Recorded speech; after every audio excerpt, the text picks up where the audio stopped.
This story comes from Consumer Reports, and this is how investigative journalism should be, or journalism as a whole.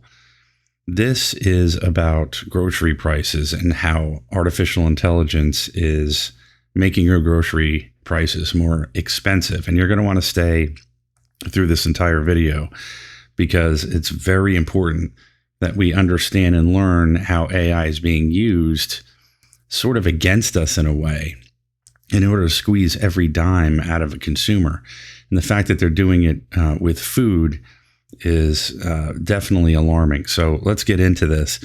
Many U.S. shoppers who order grocery deliveries through Instacart are unknowingly part of a widespread AI-enabled experiment that prices identical products differently from one customer to the next. Isn't that nice? Sometimes by as much as 23%.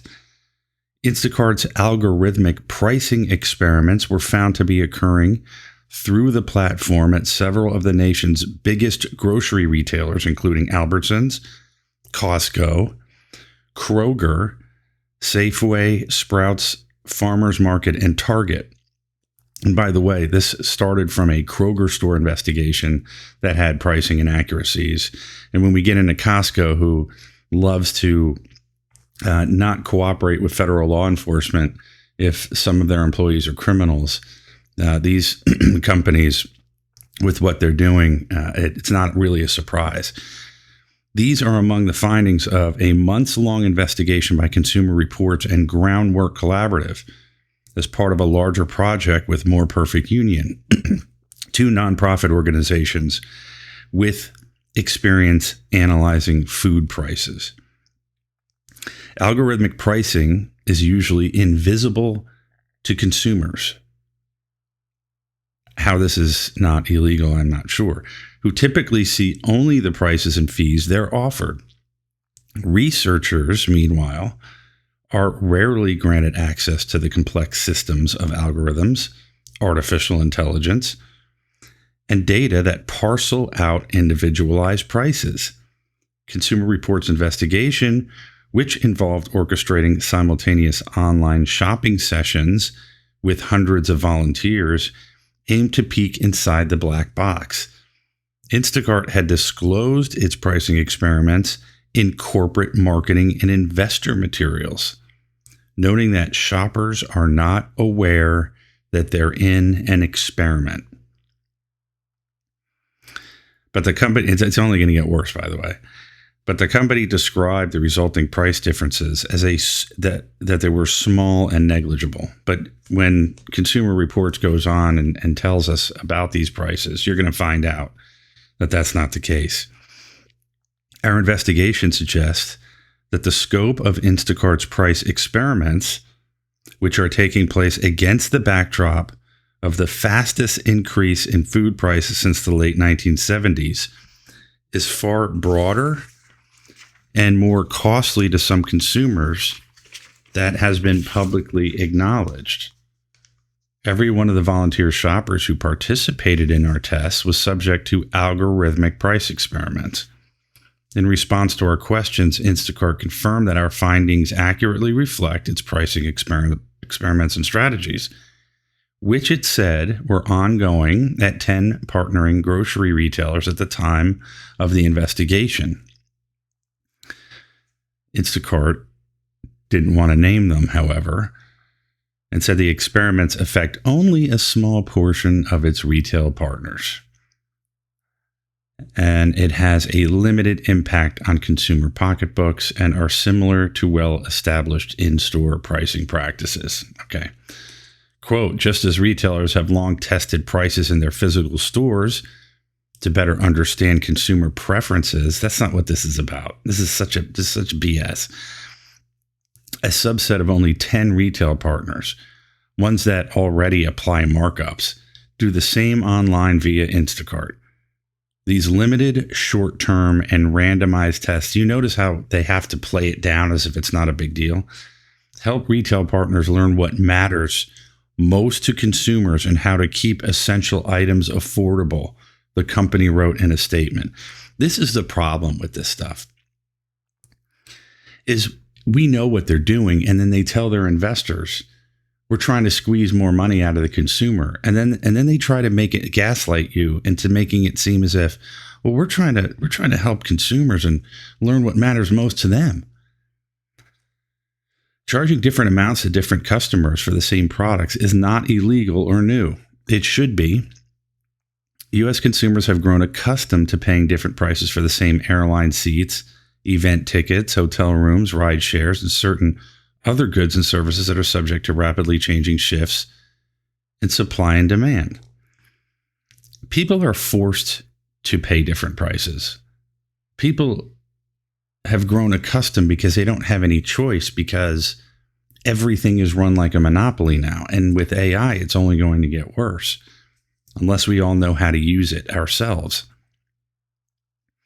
But consumers express deep misgivings about algorithmically driven changes in pricing when it comes to more essential goods like food. Of course, if you're going to do it with airline tickets, that's one thing, which still should be illegal. But doing it with food is another. We deal enough with processed food and climate activists and everything else that are trying to destroy protein through culling of cows and chickens and things, and now we have to deal with this.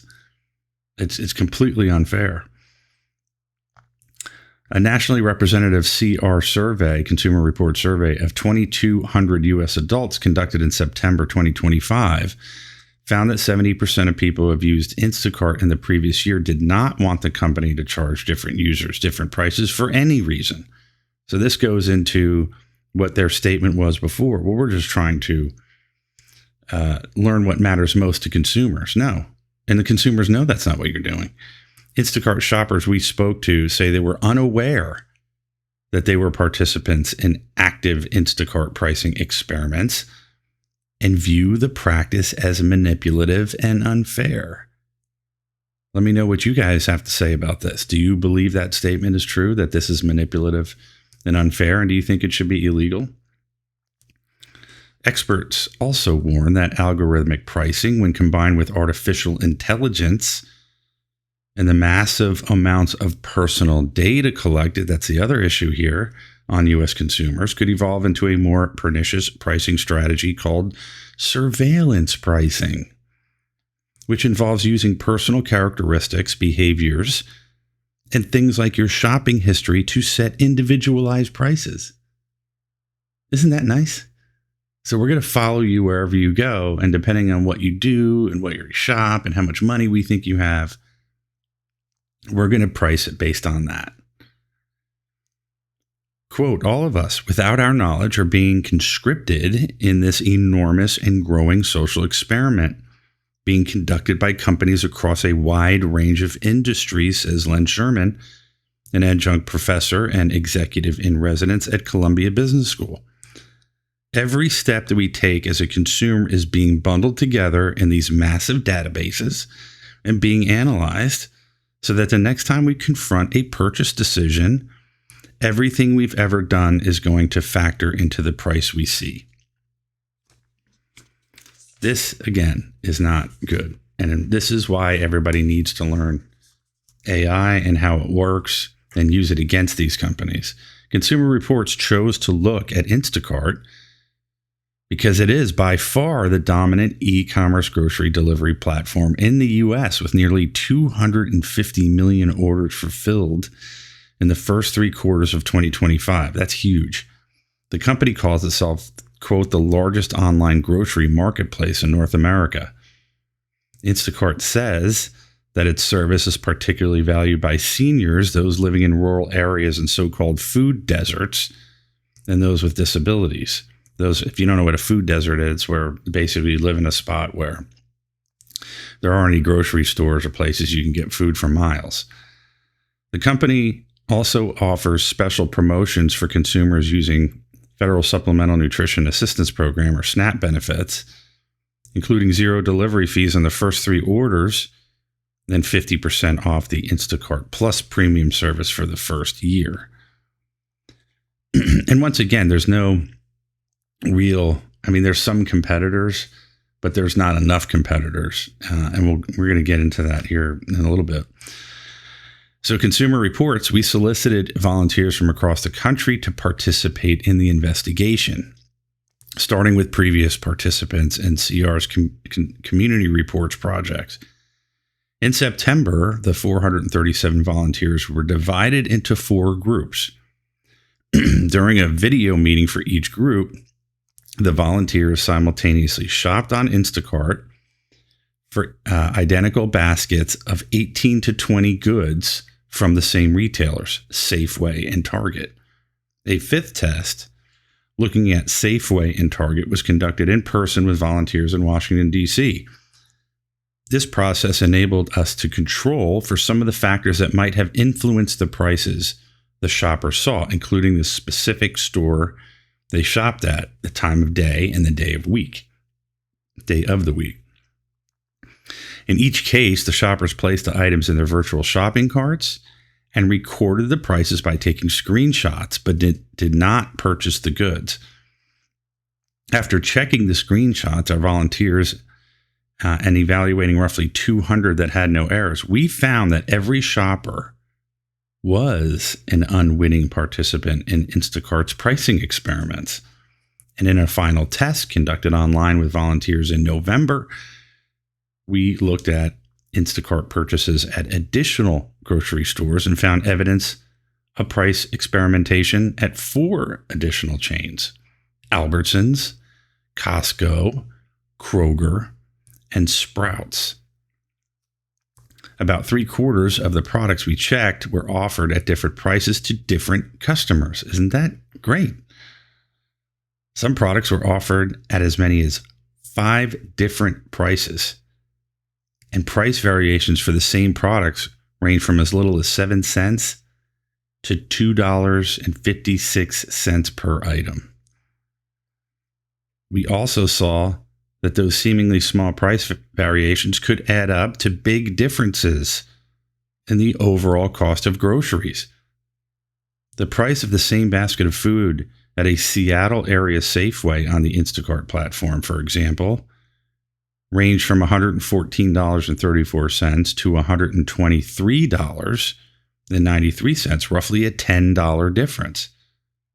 And only 8% of those shoppers got the lowest basket total. Again, once again, this is food. This is something. This is essential, and you're going to be charging up to a $10 difference. And again, is this who's taking it on the chin here? It's the middle class, the ones who have to pay for everything. Based on how much Instacart says the typical household of 4 spends on groceries, the average price variations observed could translate into a cost swing of about $1,200 a year. Again, it could be devastating for somebody in the middle class, especially with how the middle class is being treated in the last several decades. Instacart has been transitioning from a company that primarily delivers groceries to one that sells a range of digital tools to help grocery retailers and manufacturers increase sales. Quote, "We're not just a marketplace," CEO Chris Rogers told investors during a November earnings call. "We're the leading technology and enablement partner for the grocery industry." After acquiring a small AI company called Eversight in 2022, Instacart began offering pricing software to retail companies as a way to optimize grocery prices and to tailor prices, promotions, and discounts. Instacart claims the technology can increase grocery store sales by 1 to 3%. And incremental margins, the extra profit a company gets from each additional sale, by 2 to 5%. Once again, just squeeze every little penny as you can out of the middle class. And again, if it wasn't food, it is a free market, and I do believe in free market capitalism, but this is unacceptable, especially with trying to tell us that they're not taking our personal information and using it against us. That's what's happening here.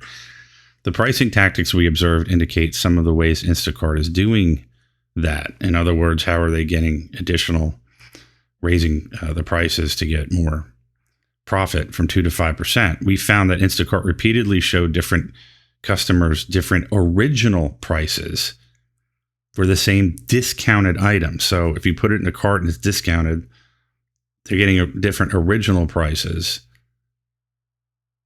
This is amazing. Making the purported savings appear larger or smaller depending on which group they'd been sorted into. So here's an example. Most volunteers shopping on Instacart at a Safeway in Seattle were shown original prices for premium brand saltine crackers. Okay, so the original price was either, and everybody got a different price, $5.93 or $5.99 or $6.69. However, when they finally put it in their cart, everybody got the same discounted price of $3.99. Even though many U.S. consumers are already cynical about inflated original prices, behavioral economists have demonstrated that the tactic, known in the field as false reference or fictitious pricing, can be effective at getting consumers to buy more.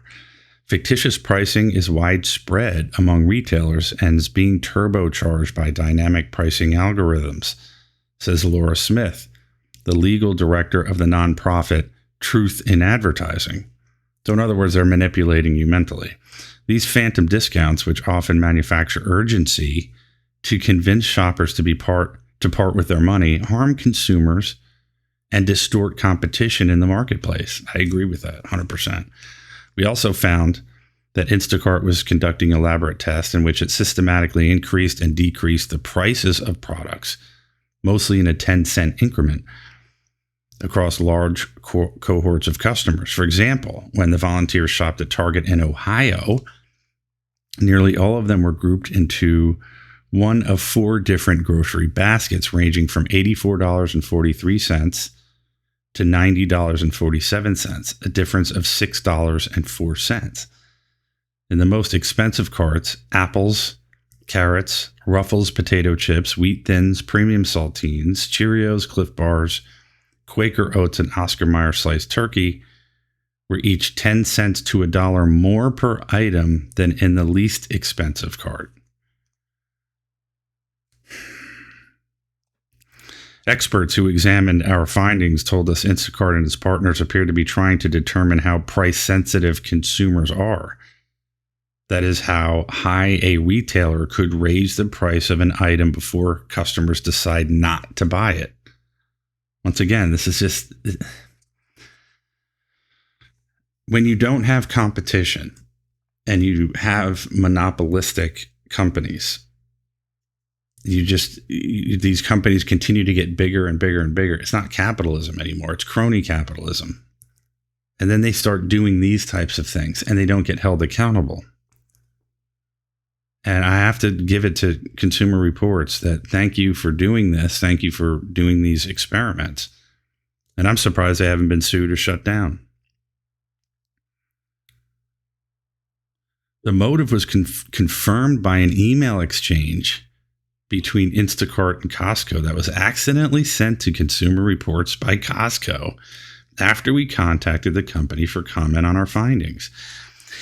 In the email, an Instacart employee wrote that the company had been experimenting in recent months with what it calls, quote, smart rounding at Costco. Instacart describes smart rounding in a 2023 letter to company shareholders as a machine learning driven tool that helps retailers improve price perception and drive incremental sales. The letter goes on to explain that by thoughtfully pricing certain items with high or low price sensitivity, retailers have seen customers' overall price perception improve and their engagement increase as a result. For some of our major grocery partners, this has led to millions of dollars in annual incremental sales. Instacart's data-driven push to increase sales and maximize profit margins is a reaction to similar approaches by 2 bigger retailers, Amazon and Walmart. This one's scary because a lot of people buy a lot of stuff from Amazon and Walmart. It says Errol Schweizer, a grocery industry consultant, as an executive at Whole Foods, helped set up the company's partnership with Instacart.